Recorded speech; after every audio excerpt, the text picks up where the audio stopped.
Jaylen Brown had a 30-point game, but it wasn't enough to beat the Joel Embiid-led Sixers. Joel had 41 points and grabbed 10 rebounds in an amazing 5-point win against the Celtics last night.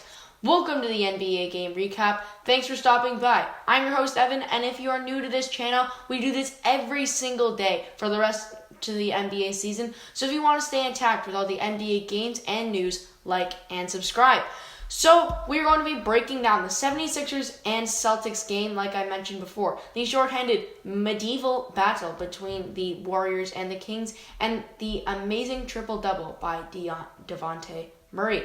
So, without further ado, let's get into the games. So, to start it out, our first game was a matchup that you wouldn't see a lot. The literal only starting lineup, 76ers versus the almost full team of the Celtics, as there was an amazing day from the 76ers. They had no bench, but they did have an amazing day with some unheard of plays by Joel Embiid with 41 points and 10 rebounds, like I mentioned before. Tobias Harris had a 25-point day as well as 7 rebounds, and Seth Curry, who had a 26-point game for himself.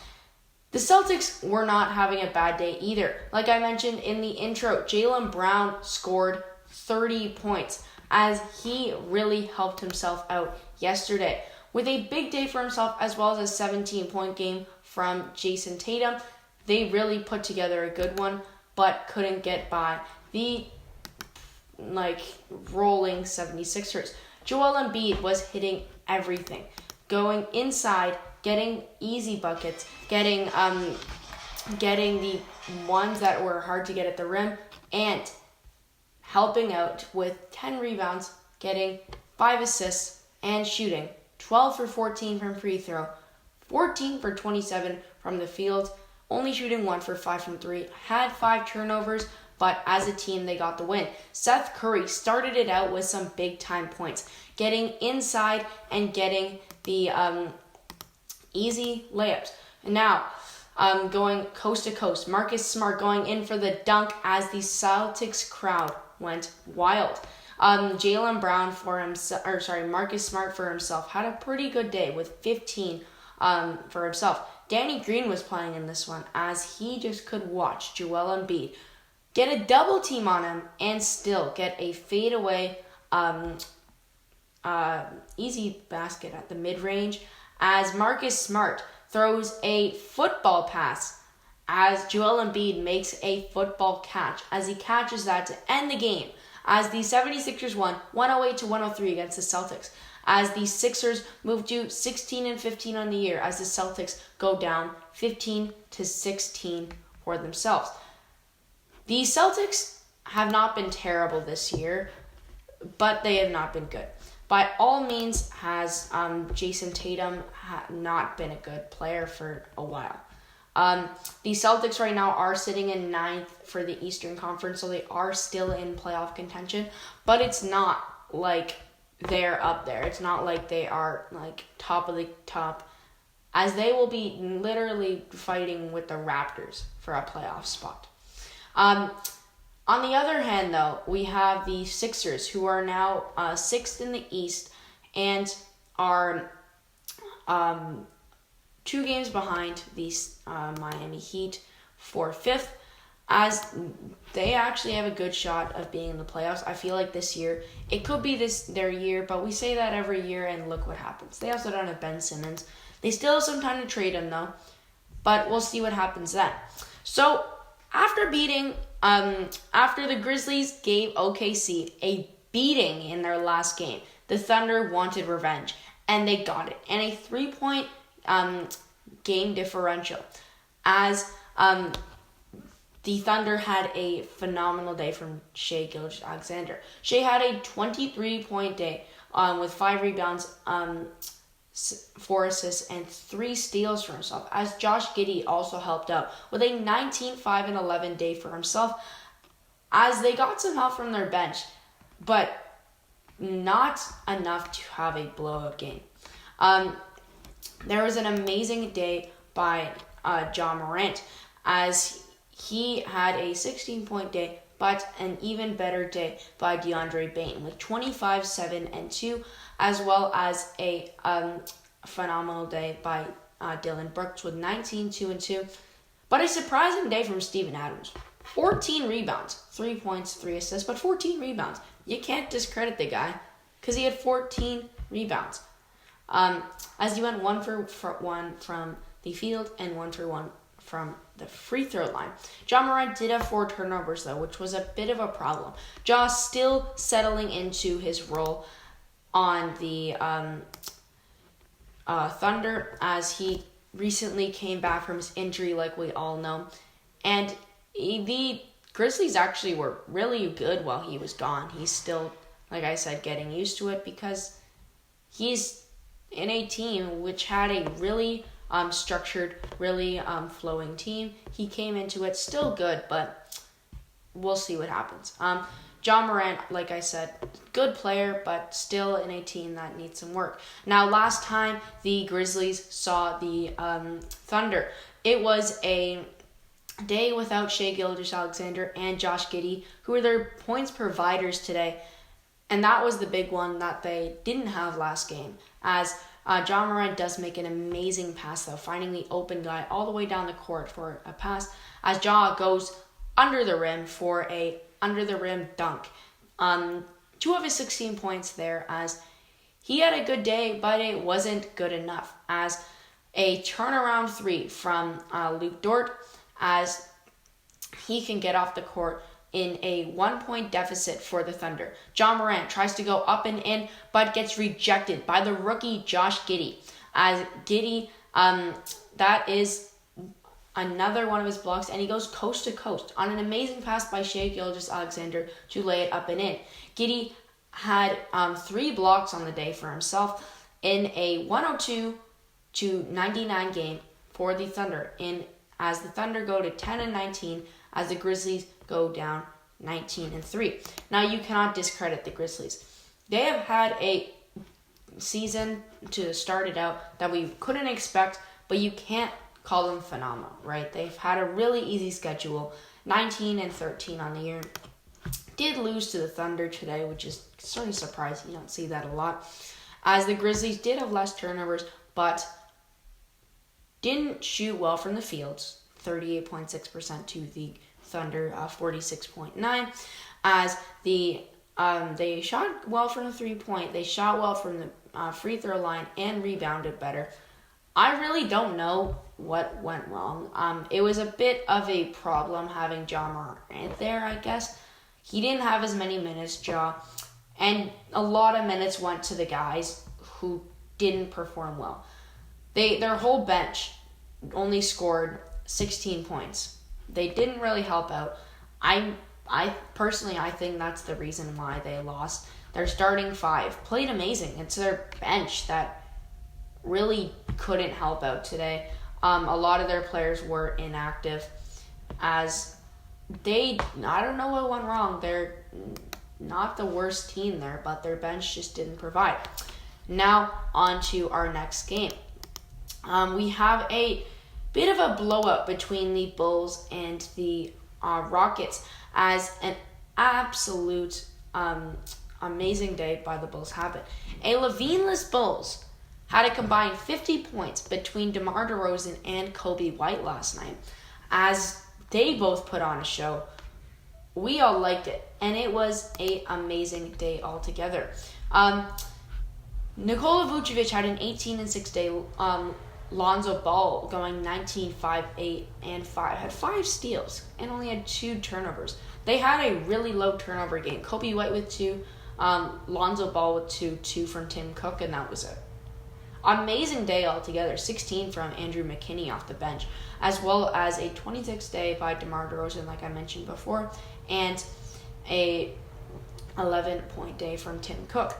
Now you look at the Rockets. They haven't been horrendous recently, actually getting some wins now, and which is surprising. 10 wins on the year. Like I said a few days ago, I didn't think the Rockets would get more than 10 wins this year, but they did, so good for them. As Christian Wood had a 23-point day, with 11 rebounds, as well as Andrew Brooks and Eric Gordon with a combined 25, as Karen Martin with 15 off the bench, but it definitely wasn't enough to get by a star-studded game from the Bulls, as together they had a phenomenal day altogether. Now into the game. The Bulls had a lot less turnovers. Personally, I think that was the reason why they won. 16 by the Rockets and only 8 by the Bulls. DeMar DeRozan, a phenomenal pass by Lonzo Ball, going all the way to the other side, hitting DeMar DeRozan at the net. DeRozan now hits a fadeaway from the key, as that is his specialty, hitting those mid-range jumpers, as he gets another amazing pass from Lonzo Ball, going all the way to the alley-oop, getting Kobe White inside. Kobe goes inside and in as he gets the big dunk for himself from a pass from DeMar DeRozan.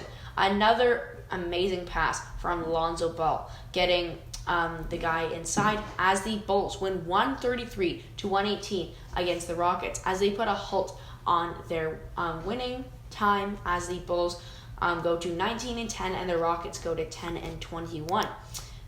You look at the standings and the Bulls are doing well. We all thought, personally, I thought they'd do really, really well in this year, adding the additions of DeMar DeRozan and Lonzo Ball. Lonzo has been a big presence in this lineup this year, really, really helping out.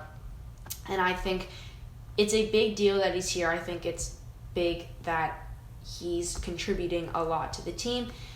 The Bulls right now are in second in the East, 2 games behind the the Brooklyn Nets, as the Bulls have been really, really good this year. Hopefully, a lot of Bulls fans are wanting this to carry on because they have a damn good team, as the Rockets are still second last in the West, as no one sees them going anywhere. Personally, I really don't see them going anywhere. But hey, they had some good times, I guess. I don't see it going on any longer, but we'll see what happens. The Hornets as a team shot 100% from the free throw line, but it wasn't enough to get by a Jazz team who had 3 players scoring 67 points collectively together, as Rudy Gobert had 23 points for himself, and he also had 21 rebounds in what I like to call a double-double-double, with over 20 points and over 20 rebounds, as he had a phenomenal day. Donovan Mitchell with 21 points, Bogdanovich with 23, and they had a 14-point day from Mike Conley, 11 from Clarkson off the bench, as together they were electric. Terry Rozier had a 20-point day for himself, as well as LaMelo Ball with 21 and 11 and 21 and 11 from Michael Bridges, as 14 off the bench from Josh McDaniels. They just couldn't get by a team who was better. Now, they had a good day. You really cannot discredit them, but who was better was the Jazz. Joe Ingles faking out the guy and makes a Kawhi Leonard-esque three-pointer, going almost 4 times off the rim to go up and in, as LaMelo Ball gets rejected, passed down the court, a fake from 2 guys, as Bogdanovich literally got both of the teams to go up, and he faked them both out, got fouled on the attempt, and as they got the 2, Bogdanovich then goes up and in on the next play, as that was the quarter. And I don't know what was going on there. I think that might have been their celebration. But the Jazz win 112-102 as the Jazz moved to 21-9, as the Hornets moved to 16-7. The Jazz this year have not been bad, being in 3rd place in the West, as the Hornets slot down the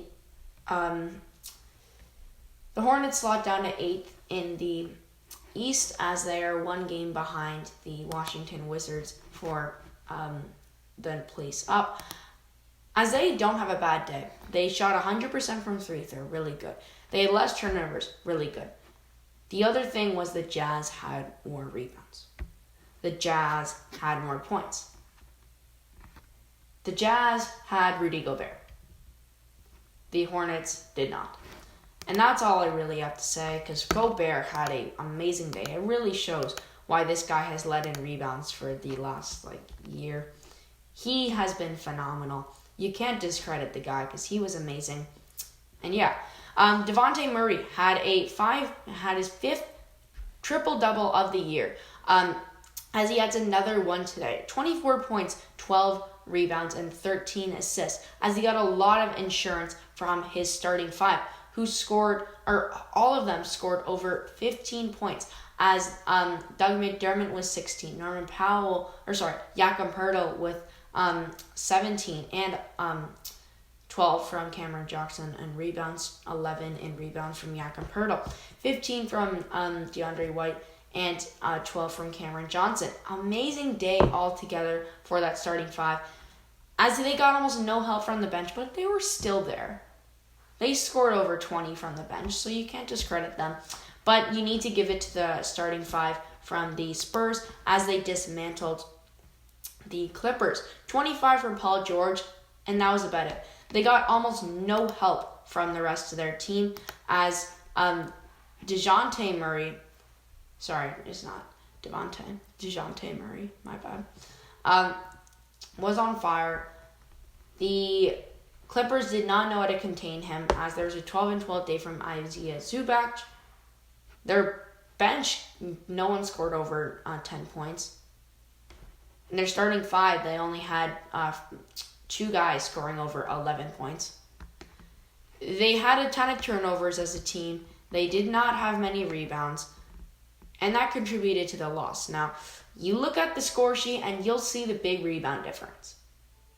67-43 from the Spurs to the Clippers, as it was a bit of a mismatch.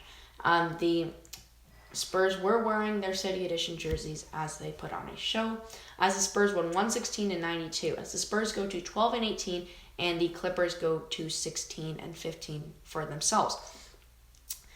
Big assist difference, big rebound difference, and less turnovers.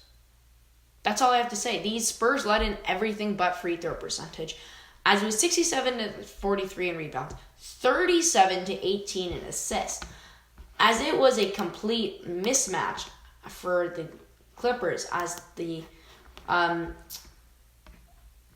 Spurs just dismantled them.